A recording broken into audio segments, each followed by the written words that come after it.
Beatrice tungkol dito. Anong sabi mo, pare? Wala. Sabi ko, may bago na naman ako mapaglilibangan. Papa! Uy, kamusta? Hindi ang boy. Kamusta ka na? Uy, tinitingnan niya. Bakit kilala mo ba yung dalawang yan? Yung nilalanggam na yan? Hindi lang kilala.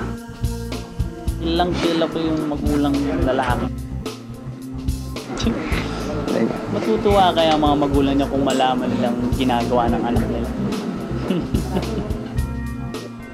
Ba't hindi ka makasagot? Tita, kasi bago pa lang ko sila ni Marga, kaya madalas ko silang sasama. Si Marga? Tita. Bakit kailangan niya pang itago? Alam niya naman na pabor ako sa babaeng yon. Tita, pagpasensya niyo na rin si Charles. Alam niyo naman si Charles pag seryoso, malihim. Well, okay lang sa akin kung si Marga. Alam mo kasi, nag-uumpisa na naman akong magkaroon ng masamang iniisip. Baka mamaya kung sino na namang babaeng hindi ka nais-nais ang kanyang dinadalaw. Niragaluan na ata ng Rose. Kapot ka pa rin. Hindi ka naman dyan.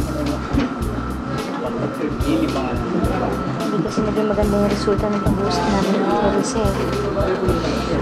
Huwag ka mag-alala. Maayos din yan. Siguro nagpapalipas naman sa manulog si Clarissa. Hindi eh. Totoo na niya. Sa mga sinabi niya. Sigurado na ako na napakalalim ng galit niya sa akin. Sakali man, hindi ka pa din nag-iisa.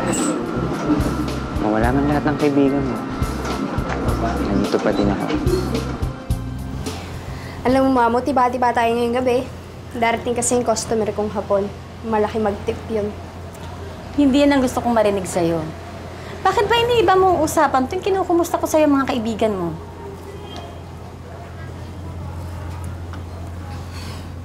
Sino ba kasing kaibigan?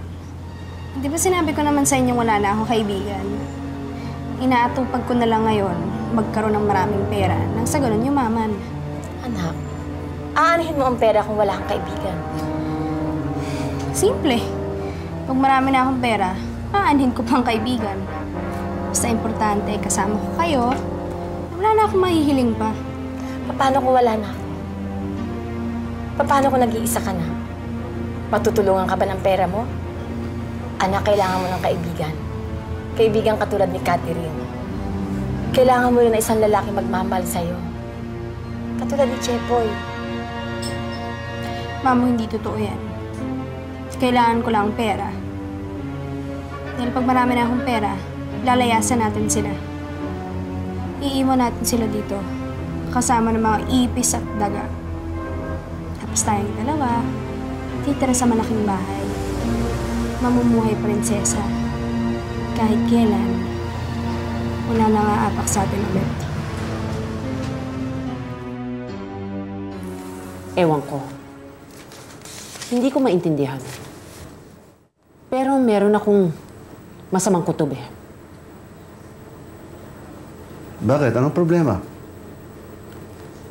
It's Charles. Call it a mother's intuition. Parang may nangyayari sa kanyang hindi mabuti. Beatrice, masyado mong bine-baby ang anak mo.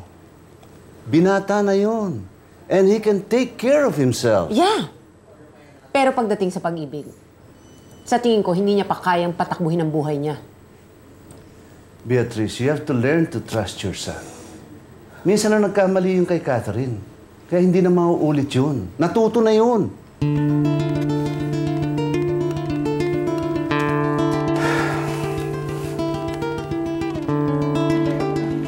Pare, bakit? May problema ba? Oo, pare, malaki. Kailangan papulunan natin ng mabuti. Ano yun? Hindi na sapat na pang cover mo si Marga sa mami mo, pare. Naghihinala na siya eh.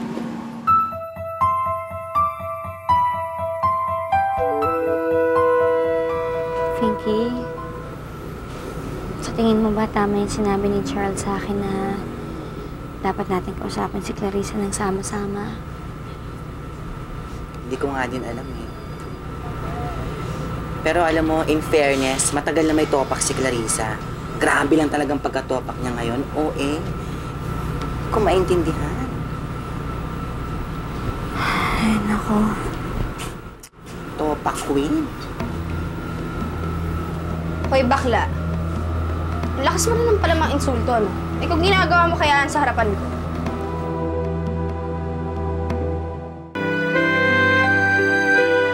Ba't hindi ka makapagsalita ngayon? Eh, dog ka pala eh. Kaya mo lang manira ng nakatalikod. Hindi kita sinisiraan. Tsaka bakit mo kami kinakausap ng ganyan? Di ba magkakampi tayo? Bigay ka ba? Di ba sinabi ko sa inyo na hindi tayo magkakaibigan? At lalo hindi tayo magkakampi. Clarissa, ganun na lang ba yun? Wala na kaming halaga sa'yo? Wala akong halaga sa'yo? Pagkatapos sa lahat ng pinagsamahan natin. Clarissa, baka naman pwede natin pag-usapan to ng maayos. Tumigil ka nga. Tigil naman yung bait-baitan mo. Kung pa-effect mo, ahas ka din naman eh. Ano ba akala nyo? Hinihintay ko kayong amuhin ako?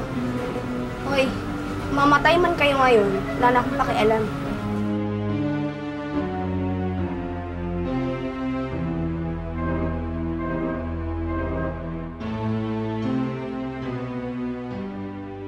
Ay, naku, kuya.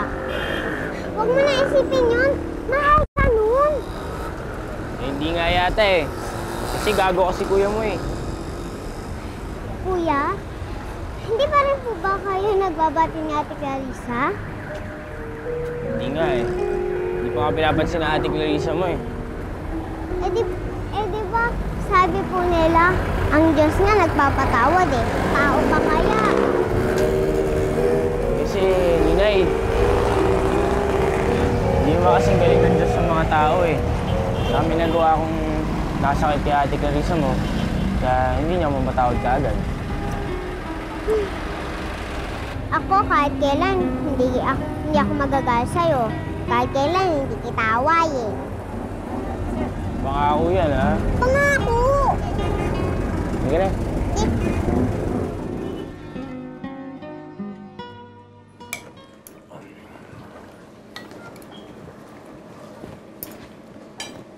Here.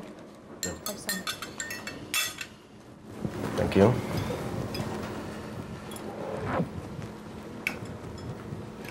Ma'am, excuse me po. Invitation po galing kay Mr. Ramirez Madrigal. Madrigal.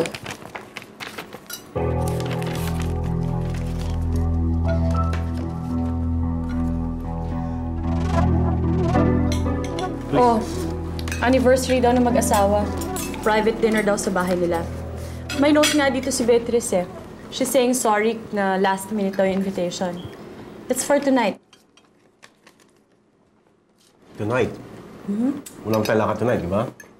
So, we're set. Let's go. Let's have dinner with them. Alam mo, talagang halatang walang breeding to si Beatrice, ano? I mean, nobody's supposed to send a last-minute invitation.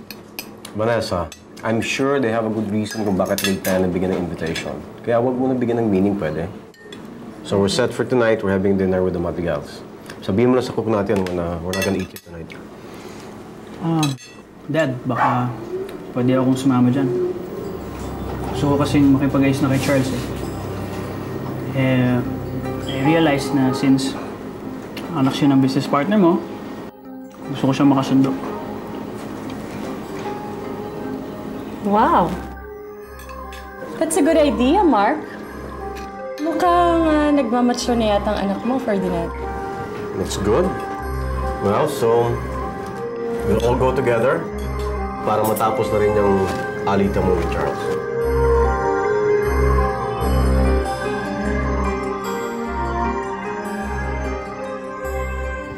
Clarissa, kanino ka ba mainitang ulo, ha? Kanino ka ba galit? Laho, madumi lang talaga itong salamin natin. Madumi ang salamin. Halika nga rito. Baka naman nakakalimutan mo na si Mamo ang kausap mo. At alam ko kung kailan mainit ang ulo ng Clarissa ko o kung kailan meron sama ng loob. Kanino ba? Jepoy, ano? Hindi, no. Hindi doon. Tagal ng burado sa buhay kong Jepoy na yun. Ano? Kanino? Kasi nagkasagot na kami ni Pinky kanina. Si Pinky? Pati ba naman si Pinky? Eh, ano ba naman pinagkaiba ni Pinky kay Jepoy, kay Catherine eh? Pare-pareho lang naman sila, di masama-sama silang lahat.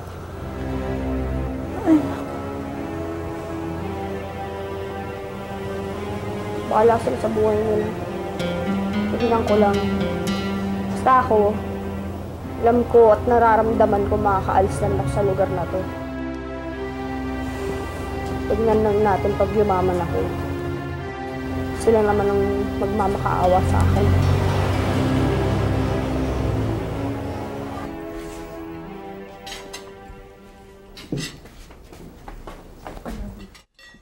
Actually, hindi kami makapag-decide na mag-asawa kung lalabas ba kami. O ito, magpapaparty na lang. So we decided to spend our anniversary with good friends like you. Tony, we're honored na pamilya ko inibita mo. At siya nga pala, mabuti sinama mo si Mark. Oo nga, Tito. Actually, gusto ko sana kami ni Charles na magkasundo. And besides, since kahit di naman lang kayo mag-partner sa daddy ko, magkakaibigan pa kayo. So, why not give it a try? At saka mag-amiga na rin kami ni Beatrice ngayon. Yeah. That's a good idea. Don't you think so, son? Sure, Dad. Problema din. I'm sure walang problema yon. Since magkaedad naman kayong dalawa, sigurado ako na pareho rin kayo ng hilig. Yeah, Tita, speaking of hilig, no?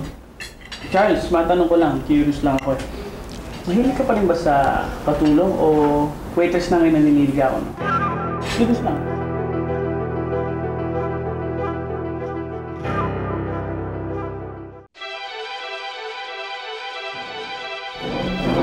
Charles.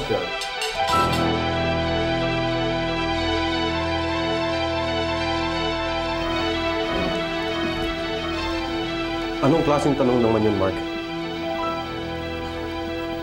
Charles deserves an apology. But Dad, I was just trying to be funny here. Tal, tapos na naman yun, di ba? It's no big deal. Yeah. Ferdinand, it's okay. Okay lang yun. We shouldn't take things seriously here. And Mark is a young man with a good sense of humor. Thank you, Tito. Pero, on the other hand, I would like to apologize kung may nasabi man ako sa inyo na nasaktan. I didn't mean to hurt anyone.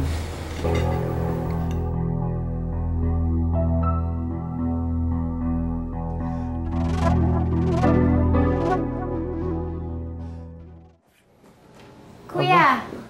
May lakad ka ata. Gabing-gabi na. Kuya, pupuntahan ko kasi si Jepoy. Ang tagal na namin hindi nagkikita eh.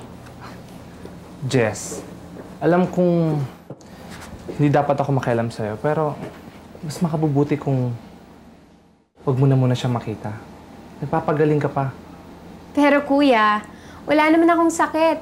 Tsaka kailangan ko nang talagang makita si Jepoy. Mababaliw ako pag hindi ko siya makita. Jess, kaibigan lang ang tingin niya sa'yo. Huwag mo nang pagpilitan ng sarili mo. Ayokong makita kang masaktan uli. Kuya, kasi it's like this. I just wanna see Jepoy. Feeling ko kasi meron akong nagawang masama. Mali. So, I wanna say sorry. Please, kuya, please. Okay, tama ka. But just for tonight, I insist na makikinig ka sa akin. Gusto ko mamahinga ka muna sa bahay. Sige, bukas, payag ako. Puntahan mo si Jepoy. Gusto ko lang makasama ka ngayong gabi. Mahal kong kapatid.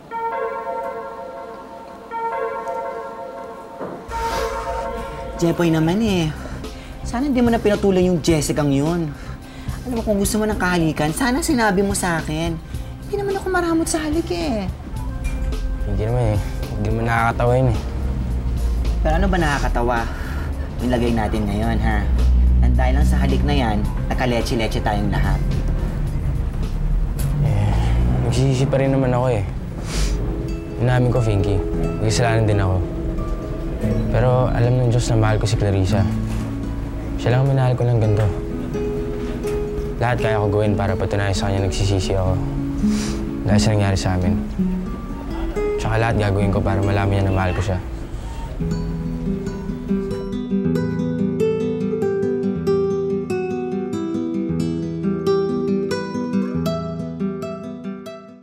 Sige na, mag-serve pa kayo doon.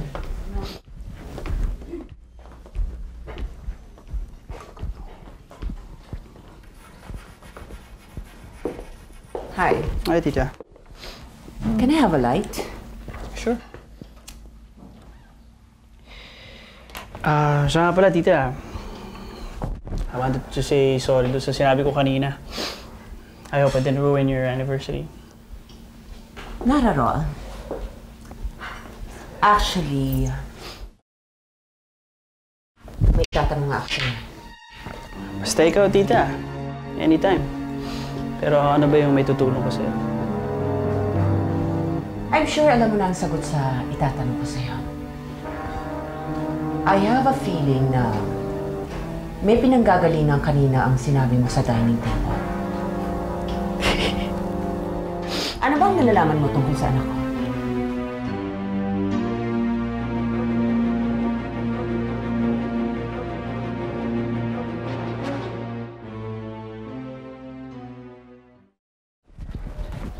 Tara, tara. Baka mabutan tayo ni Mami. Hindi na ako payagan nun eh. Charles! Oh, saan ang punta ninyo? Mami, magkikita kasi kami ni Marge. Nagmamadali na kami ni Joseph eh. Kasi kanina pa siya naka-BS eh. Aba, edi dapat umalis na kayo. Hindi nyo dapat pinag-iintay ang isang babae. Sige, Mami. O sige. Bye-bye. Okay, bye.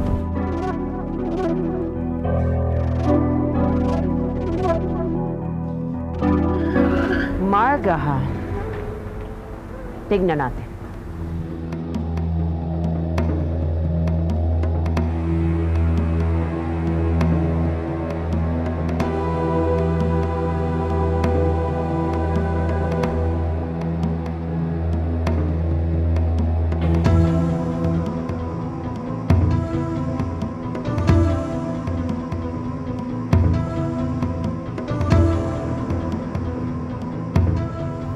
Ano, tita? Are you ready for our exposure trip? Sure. Let's go.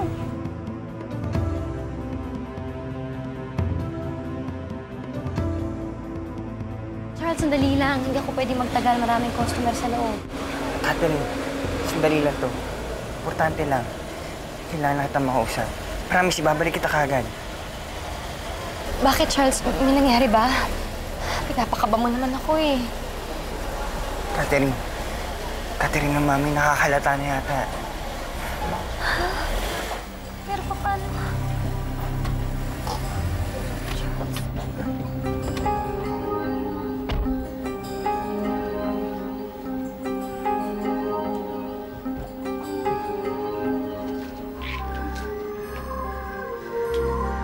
Mami? Hello. Actually, kinadid ko lang, ma'am. Would you excuse me first? Hello, Catherine. Long time no see.